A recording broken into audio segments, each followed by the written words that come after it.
Hi guys, welcome back to our channel. After a long time of break நம்ம மறுபடியும் நம்ம சேனலில் video போடுறோம்னு நினைக்கிறேன். எஸ், இன்றைக்கி நம்ம ஒரு இன்ட்ரெஸ்டிங்கான மிஸ்ட்ரியை சம்மந்தப்படுத்தக்கூடிய ஒரு விஷயத்தை பற்றி பார்க்க போகிறோம்.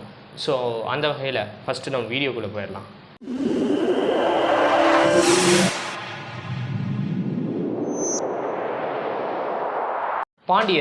பாண்டியர்கள்னு சொல்லும்போது நம்மளுக்கு முதல்ல ஞாபகம் வர்றது மதுரையாக தான் இருக்கும். ஏன்னா அவங்க ரொம்ப நாள் அரசாட்சி பண்ணது மதுரையில் தான்.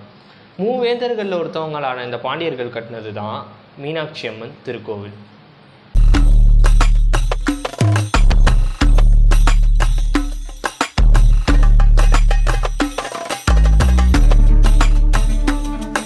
பாண்டியர்களோட கட்டுமானத்தில் சிறந்து விளங்குறது தான் இந்த மீனாட்சி அம்மன் அப்படின்ற திருக்கோவில்.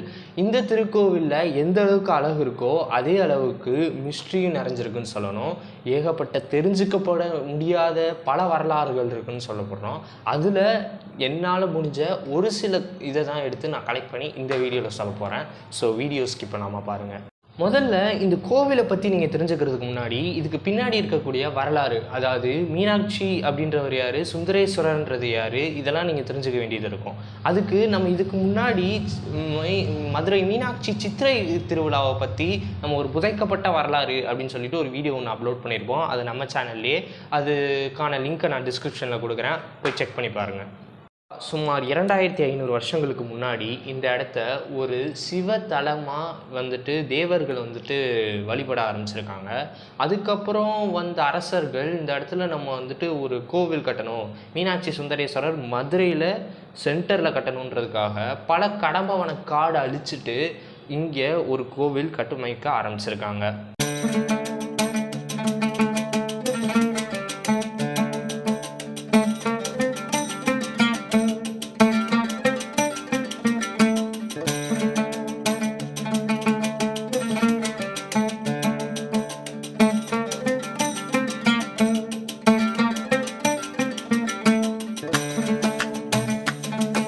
வரலாறை அப்படியே விட்டுட்டு இப்போ நிகழ்வுக்கு வந்துருங்க. இப்போ ரீசெண்டாக ஒரு ஆய்வாளர் அங்கே சுற்றி உள்ள கோபுரங்களையும் சுவர்களையும் ஆராய்ச்சி பண்ணியிருக்காரு. அந்த டைமில் 77 பிளாக்ஸ் ஆஃப் ஸ்டோன்ஸ், அதாவது முழு கற்கள் கிடைக்கப்பட்டிருக்கு. அதே மாதிரி 23 பாதியான கற்களும் 351 சிறு சிறு துகள்களும் கிடச்சிருக்கு. இது மூலியமாக அவங்க பழைய விஷயத்தை கேதர் பண்ணுறதா சொல்கிறாங்க. இந்த இதில் 78 கற்கள் முழு தமிழில் கிடச்சிருக்கு. பொதுவாகவே அந்த காலத்தில் நம்மளுக்கு ரொம்ப வருஷத்துக்கு முன்னாடி எழுதுனதுன்றதுனால அந்த மாதிரியான கற்கள்லாம் நம்மளுக்கு அந்த கற்களில் பொறிக்கப்பட்டிருக்க பல எழுத்துக்கள் நம்மளுக்கு புரியாமல் இருக்கும். ஆனால் 78 கற்களில் புரிகிற மாதிரி எழுதியிருக்காங்க. இது மூலியமாக நிறைய இன்ஃபர்மேஷனை அவங்க கேதர் பண்ணாங்க.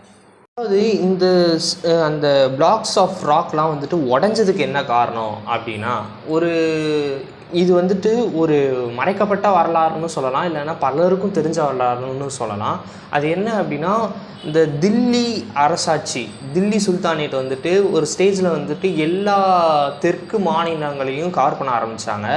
அந்த சுச்சுவேஷன் ஆஃப் டைமில் நம்ம மதுரையும் அவங்க கையில் போயிடுது. அந்த இதில் என்ன பண்ணுறாங்க அப்படின்னா, இந்த ஒரு கோவில் மட்டும் இல்லாமல் எல்லா கோவிலையும் அவங்க ரொம்பவே போர் புடிச்சு டேமேஜ் பண்ண ஆரம்பிச்சிருக்காங்க. ஒவ்வொரு கோவிலில் இருக்க நகை நட்டு எல்லாத்தையும் கொள்ளையடிக்கவும் ஆரம்பிச்சிருக்காங்க. அந்த அரசாட்சி ஒரு 100 வருஷம் வரைக்குமே அப்படி தான் இருந்திருக்கு. அதுக்கப்புறம் அங்கே நம்மளுடைய விஜயநகர மன்னர் காலம் ஆரம்பிச்சதுன்னு சொல்கிறாங்க. ஆனால் இந்த சுல்தானேட்டுன்னு சொல்லக்கூடிய மாலிக் கஃபூர் காலத்தில் ஒரு 48 வருஷம் இந்த கோவில் பூட்டியே இருந்ததாமா.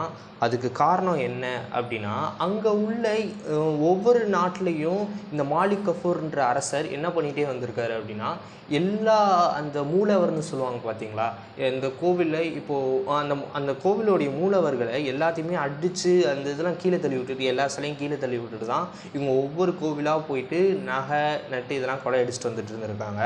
அந்த மாதிரி இவங்களுக்கு இந்த கோவிலுடைய அர்ச்சகர்கள் எல்லாத்துக்குமே இவங்களுக்கெல்லாம் தெரிய வந்து ஆரம்பிச்சிருக்கு. இதுக்காக என்ன பண்ணியிருக்காங்க அப்படின்னா, அவங்க இந்த நம்ம மூலவரை தொடக்கூடாதுன்றதுக்காக மூலவரை உண்மையான சிவனையும் மீனாட்சி அம்மனையும் மறைச்சிட்டு அவங்க ஒரு போலியான சிவலிங்கத்தை செஞ்சு வைக்கிறாங்க.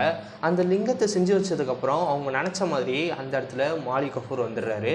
அங்கே வந்துட்டு அந்த இதெல்லாம் அடிச்சுட்டு அந்த சாமியெல்லாம் வந்துட்டு தூக்கி ஓரமாக போட்டுட்டு அங்கே இருக்க நகை நட்டு எல்லாத்தையுமே எடுத்துகிட்டு போயிடுறாரு. அதுக்கப்புறம் 48 வருஷம் இந்த கோவில் மூடியே வைக்கப்பட்டிருக்கு, எந்த ஒரு அபிஷேகம் பூஜையுமே இல்லாமல். சரி, இந்த கோவிலை அதுக்கப்புறம் விஜயநகர மன்னர் காலகட்டத்தில் திறந்து இந்த இடத்துக்குள்ள கிளீனிங்காக போனவங்க, இடத்த சுத்தம் பண்ணலான்னு போனவங்க, அந்த இடத்துல அவங்க மறைச்சி வச்சுருந்த சிவனையும் சரி மீனாட்சி அம்மன் சிலையும் சரி 2 சிலையுமே காணும். இது வந்துட்டு அந்த அந்த மதுரை மக்களுக்கிடையே பெரும் ஒரு இதுவாக போயிருக்கு, சந்தேகமாக போயிருக்கு. எங்கடா மறைச்சி வச்சுருந்த சிலையும் காணுமே அப்படின்னு சொல்லிட்டு ரொம்பவே ஒரு பெரிய விஷயமா பேசப்பட்டுச்சு. அதுக்கப்புறம் அந்த விஜயநகர மன்னர் இதெல்லாம் வந்துட்டு ரொம்ப பெரிய விஷயமா எடுத்துக்காமல் இது வந்துட்டு ஒரு புது சிலையை செஞ்சு அந்த கோவிலில் வச்சுருங்க அப்படின்னு சொல்லிட்டு இவர் உத்தரவு போட்டுறாரு.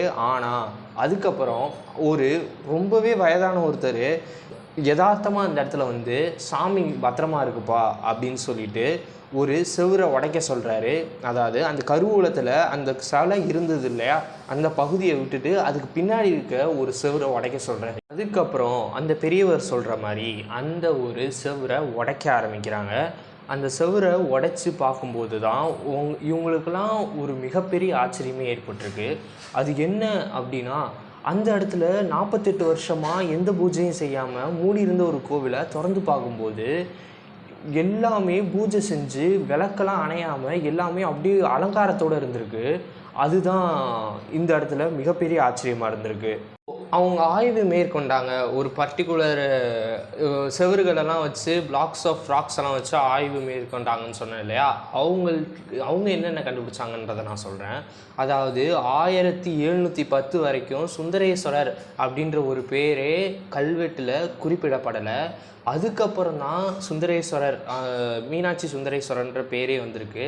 அதே மாதிரி 1898 வரைக்குமே மீனாட்சி அம்மனுடைய பெயர் மீனாட்சின்னு குறிப்பிடப்படலை. அதுக்கு பதிலாக தடாகை அப்படின்ற பேரில் குறிப்பிடப்பட்டு இருந்திருக்கு.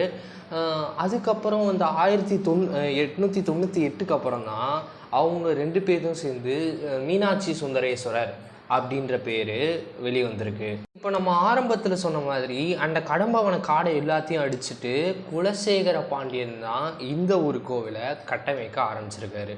என்னதான் இதை பாண்டியர்கள் கட்டமைக்க ஆரம்பித்தாலும் அதை வந்துட்டு ஃபைனலாக இந்த மாலிக் கஃபூர் இவருடைய ஆட்சி காலத்துக்கு அப்புறம் நிறைய ஏகப்பட்ட கிட்டத்தட்ட 33,000 சிற்பங்களுக்கும் மேலே உலகத்தில் ஒரு கோவிலில் செதுக்கப்பட்டிருக்கு. அப்படின்னா அது இந்த மீனாட்சி அம்மன் கோவிலில் தான். அது யார் காலத்தில்னா இந்த விஜயநகர மன்னர் காலத்தில் தான் இவ்வளோ சிற்பங்களும் செதுக்கப்பட்டிருக்கு. அதுக்கப்புறம் 1190ஆம் ஆண்டு பாண்டியர்களால் இந்த கோவில் கட்டி முடிக்கப்படுது.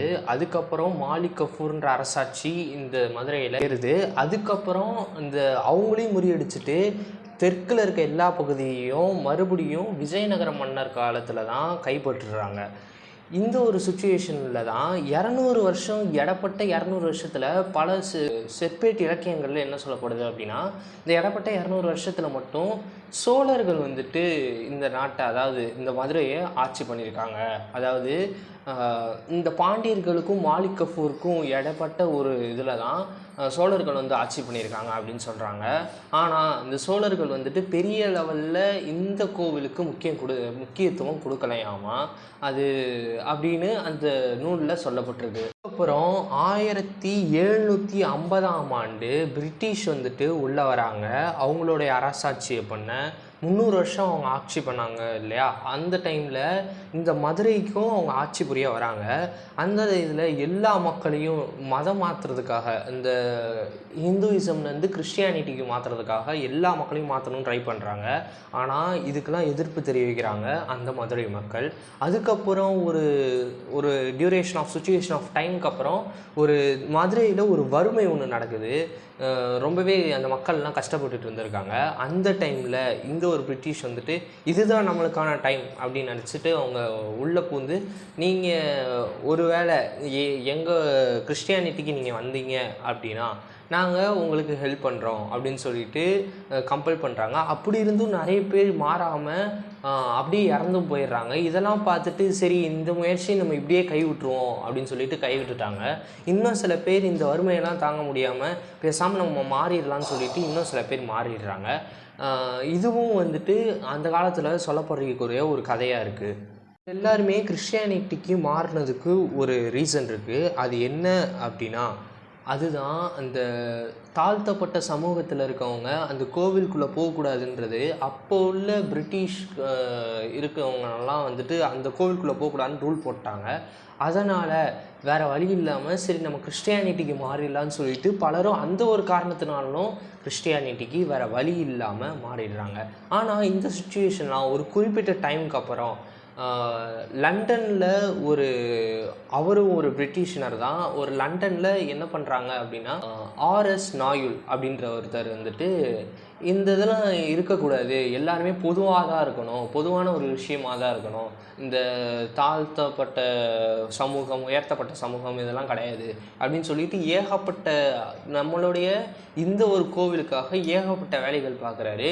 நம்மளுடைய தமிழர்களுக்காக ஏகப்பட்ட வேலைகள் பார்க்குறாரு. அது மூலியமாக அவர் போராட்டத்தினால எல்லாமே இப்போ அந்த ஒரு இது இல்லாமல் இப்போ வரைக்குமே எல்லா ஒரு சமூகமும் உள்ளே போயிட்டு வரலாம் அப்படின்ற மாதிரி ஒரு ரூல் கொண்டு வந்தாங்க. கோவிலில் மொத்தம் 4 கோபுரங்கள் இருக்கும். அந்த 4 கோபுரங்களில் ஒரே ஒரு கோபுரம் தான் பாண்டியர்களால் கட்டப்பட்டது. மற்ற 3 கோபுரங்களும் அடுத்தடுத்து வந்து அரசாட்சி செஞ்ச அந்த நாட்டில் அந்த மதுரையில் அரசாட்சி செஞ்சவங்க தான் கட்டினாங்கன்றதையும் சொல்லப்படுது. இப்போது அவங்க பாண்டியர்களில் கட்டுமானத்தில் அந்த குளம் இருக்கு இல்லையா, அந்த குளமுமே எதுக்காக கட்டப்பட்டது அப்படின்னா, அந்த குளத்தில் மீன் இருக்காதாமா பெரும்பாலும். இந்த மழை பெய்யும் போது அந்த தண்ணீரை அந்த குளத்துல சேகரிக்கிறதுக்காக கட்டுமானம் பண்ணாங்களாமா. ஏன்னா யாருமே அந்த நாட்டில் யாருமே வறுமையில் போகக்கூடாது, தண்ணி இல்லாமல் கூட கஷ்டப்படக்கூடாது. அதனால் அந்த இடத்துல இப்படி ஒரு குளத்தை அமைச்சிருக்காங்க.